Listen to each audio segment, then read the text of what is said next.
Is Ser Duncan the Tall actually a knight? The first scene of the Hedge Knight, we see Duncan the Tall burying Ser Arlyan of Penneytree, the knight that Dunk squired for before the story begins.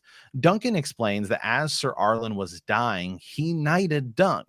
This, however, comes into question more than once, as not only do several people challenge Dunk on his actual knighthood, but Dunk gives the reader several indications that he's kind of still figuring out what it means to be a knight. So I have a couple quotes here I'll pull up and then we'll discuss. So this is when Duncan is actually trying to sign up at the beginning of the Hedge Knight for the tourney at Ashford Meadow here. So Plumber pursed his lips. My lord's tourney is a contest for knights. Are you a knight? He nodded, wondering if his ears were red. A knight with a name, mayhaps, Dunk. Why had he said that? Ser Duncan the Tall. And where might you be from, Ser Duncan the Tall? Every place. I was a squire to Ser Arlyan of Penneytree since I was 5 or 6. This is his shield. He showed it to the steward. He was coming to the tourney, but he caught a chill and died, so I came in his stead. He knighted me before he passed with his own sword. Dunk drew the longsword and laid it on the scarred wooden table between them. The master of lists gave the blade no more than a glance. A sword it is, for a certainty. I have never heard of this Arlyan of Penneytree, however. You said you were his squire? He always said he meant for me to be a knight as he was, but as he was dying, he called for his longsword and bade me kneel. He touched me once on my right shoulder and once on my left and said some words, and when I got up, he said I was a knight. The man Plumber rubbed his nose. Any knight can make a knight, it is true, though it is more customary to stand a vigil and be anointed by a septon before taking your vows. Were there any witnesses to your dubbing? Only a robin up in a thorn tree.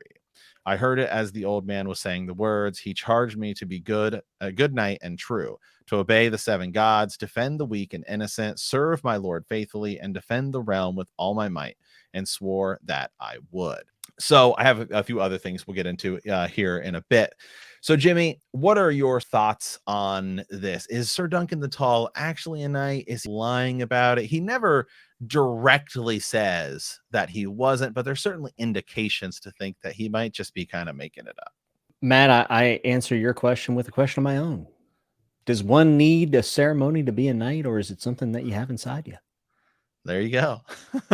I think Area Hota chapters and A Feast for Crows definitely kind of echo this in some manner, because we see soiled knights a lot in A Song of Ice and Fire, knights that maybe aren't living up to the knightly code.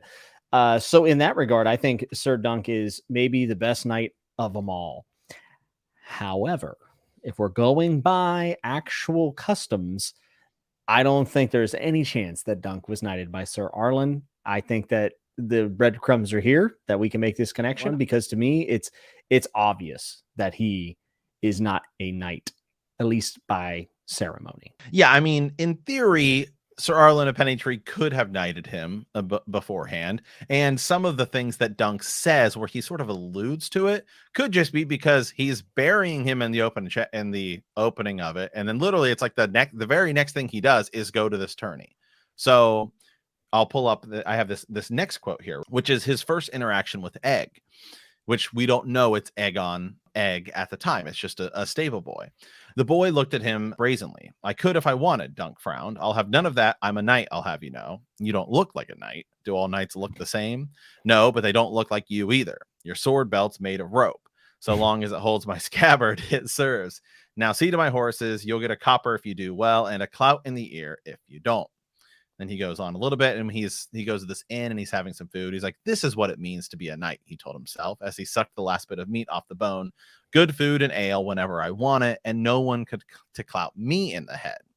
Later, he's sort of thinking, a hedge knight must hold tight to his pride. Without it, he was no more than a sellsword. I must earn my place in that company. If I fight well, some lord may take me to his household. I will ride in a noble company then, and eat fresh meat every night in a castle hall, and raise my own pavilion at tourneys. But first, I must do well. So, in theory, Dunk could actually be a knight. Sir Arlyan could have, as he said, put the sword on him and said, here you go, because all it takes is a knight to make a knight. So if he did those things, then by technicality, Dunk could actually be a knight, and him thinking about what it means to be a good knight is because he's like he literally was knighted like yesterday. So that could be the case. Or is he trying to convince himself? And here's the thing with Dunk.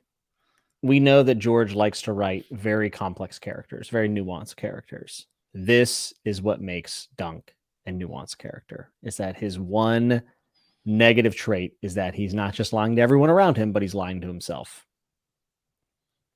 Well, that could be. So the reason I don't think he is because I think the whole purpose of this story is not just Dunk and his sort of secret identity, but also his companion Egg, right? Yep. Which is Aegon, Targaryen. He would go on to become Aegon the Fifth, an actual king, Aegon the Unlikely. And here he is parading as a stable boy. He shaved his head because he doesn't want anyone to see his hair. And so it's really the tale of both of these characters. And they're both in a very similar situation. And so I think that's sort of the reason why Dunk isn't actually, he probably wasn't actually knighted by Ser Arlyan of Penneytree. Ser Arlyan of Penneytree probably just died. Maybe he was gonna knight Dunk beforehand, and he probably would have knighted Dunk at some point. Yes. I think that is probably what Dunk was thinking, but who knows? Maybe Ser Arlyan didn't want this for Dunk, because being a knight in this era is not what it was whenever Ser Arlyan started out. And also, like, what house would Dunk go to? Would people accept him, and especially for the fact that he came from Flea Bottom? Maybe Arlyan was trying to save him from a tough life, maybe saying, go do something else. Don't risk your life for this. Who knows? I think if we ever do end up getting any more Dunk and Egg novellas, or maybe we'll get in the show, I think we'll see a little bit more context around exactly what happened between these two.